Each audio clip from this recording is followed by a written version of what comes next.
देखिले सेठी गोटे माने कुंडलिनी जागरण कौशल गोटे पद्म टे नदी में फुटिकी देखे देले तापर कहले मो गुरु किए जोब्रा निकट निकट रे बसला बेले देखिले महानदी उपरे लेखा हो जाइए स्वर्णाक्षर रे गोटे ना ठाकुर ना एवं से जानिले जे ये होचंती मोर गुरु एवं विभिन्न साधना कले या पूर्व तो आलोचना होती साधना सिद्धि लाभ कले ठाकुर गौरी माँ भक्त थे शिष्य थे बाबा हेले गौरी माँ भक्त अग्नि भैरवी तांकर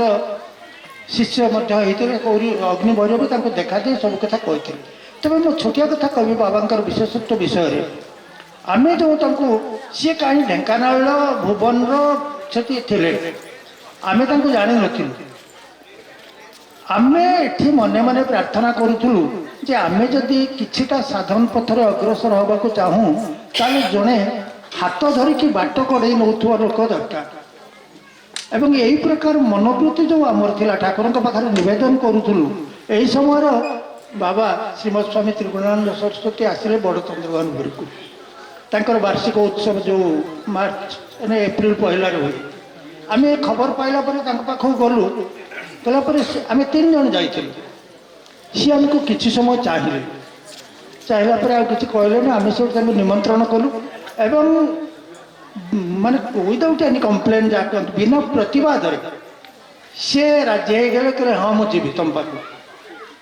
आसिले आमको दीक्षा देले जहाँ कि आमको किमती संघ करा जाए शिखेले आम तो से पर्यटन ठीक भाव में किसी जान नापर आम शुणिलु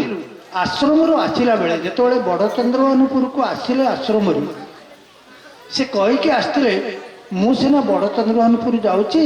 किंतु प्रकृतर मोर गंतव्य स्थल सेटा नुहे मोर किसी पिला मत अपेक्षा पाखक ही जाऊँगी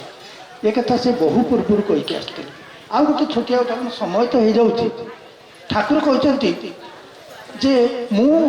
गुरुगिरी क्या दौना मु निजे गुरुभार नहीं जाऊँगी से भक्त मैंने पचार आम केमती शिखबू जानव केमती आमको उपदेश दब किए ना देख जे किछि मोर किछि अभिज्ञ भक्त